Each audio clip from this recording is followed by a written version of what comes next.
Akan jirtu hordoftoota chaanaalii Garri Tuub qophiin keenya irraa kan irratti xiyyeeffatu faayidaa walqunnamtii saalaa qaama keenyaaf laatu irratti jechuudha. Walqunnamtii saalaa kan nama gammachiisu beekamaadha. Ta'us garuu faayidaa inni qaama kennu hagas mara kan barame miti. Walqunnamtii saalaa raawwachuu caalaa ibsituun fayyummaa qaama namaa ibsu hin jiru. Baay'ee walqunnamtii saalaa raawwachuu dhiisuun rakkoo qaba. Raawwii fedhiin walqunnamtii saalaa warra gadi bu'e warra rakkoo qabanidha. Walqunnamtii saalaa qoricha bifa adawaatiin hin argamne kamiyyuu bakka bu'e tajaajiluu danda'a. Faayidaa walqunnamtii saalaa qaama keenyaaf kennu inni jalqabaa dhiibbaa garaagaraa xiqqeessa. Walqunnamtii saalaa keemikaala oksitoosin waan maddisiisuu fi keemikaalli kun immoo cinqii mukii garaagaraa irraa ittisuuf ni fayyada. Dabalees immoo waa dafanii irraanfachuu irraa fi walqunnamtii saalaa nama baraara. Lammaffaarratti dhiibbaa dhiigaatiif fayyada walqunnamtii saalaa. Saayistoolikii gadi buusuudhaan dhiibbaa dhiigaa akka gadi deebi'u godha. Carraa qorraaf saaxilamuu keenyarree walqunnamtii saalaa ni tajaajila jechuudha.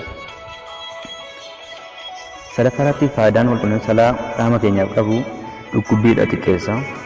Walqunnamtii saalaa ajjeeftuu dhukkubaa waan ta'eef yeroo raawwannu miira fi xumuraa orgaazimii jedhamu san irra yeroo gaamu namni of wallaalaa yeroo kana immoo dhukkubbiin garaagaraa irree akka nuti hin dhagahamne godhachuudha.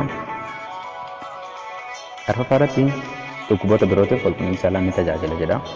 Walqunnamtii saalaa baay'isuun yeroo dhukkubaaf saaxilamuu keenya ni xiqqeessa.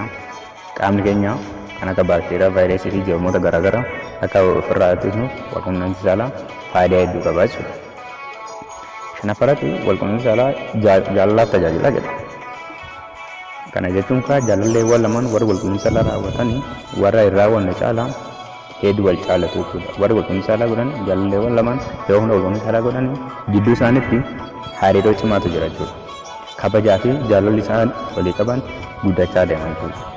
Haadha warraa fi haati warraas yeroo hunda walqunnamtii saalaa yoo godhan jaalalli isaan gidduu jirutti hedduu dabala jechuudha. Ja'affaarratti walqunnamtii saalaa kan fayyadu onnee keenya fayyada. Jabeenyi nafsaalaa keenya jedha. Kallattumaan jabeenya onnee keenya faana walitti hidhata cimaa kan qabudha jechuudha. Namni rakkoo onnee qabu qaamni saalasaa ka'uu diduu danda'a jechuudha. Ka'uu dadhabuu nafsaalaa irratti daayispaankishin laafina onneetiin wal qabata jechuudha. Dhiironni walqunnamtii saalaatti jaboo ta'an immoo carraa dhibee onneetiif saaxilamuu isaanii xiqqoodha jedha.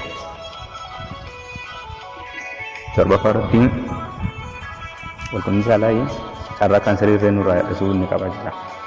Kaanserii piroosteet irraa walqunnamtii saalaa nama baraara jechuudha. Warri guyyaa guyyaan walqunnamtii saalaa raawwatan warra darbanii raawwatan yookiin gonkumayyuu hin raawwanne caala carraa kaanserii piroosteet jedhamu kanaaf qabamuu isaanii xiqqoodha jedha. Sadaffaarratti walqunnamtii saalaa kun umurii dubartootarree dheeresuu danda'a jedha.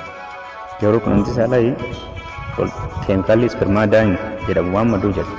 Keemikaalli kun immoo jedha umuriin dubartootaa suuta akka tiratu godha jedha. Yoo xiqqaate jedha carraa hanga waggaa 10 olii dhiirota caalaa akka dubartiin turtu walqunnamtii saalaa gahee isaa ni taphata jedha. Salgaffaarratti fedhii haqa qabaannu jedha. Namni fedhii walqunnamtii saalaa hin goone yoo fedhii hin qabne yoo deddeebi'eedhaan walqunnamtii saalaa raawwata ta'e jedha. Fedhii walqunnamtii saalaa irree carraa inni horachaa adeemu bal'aadha jedha.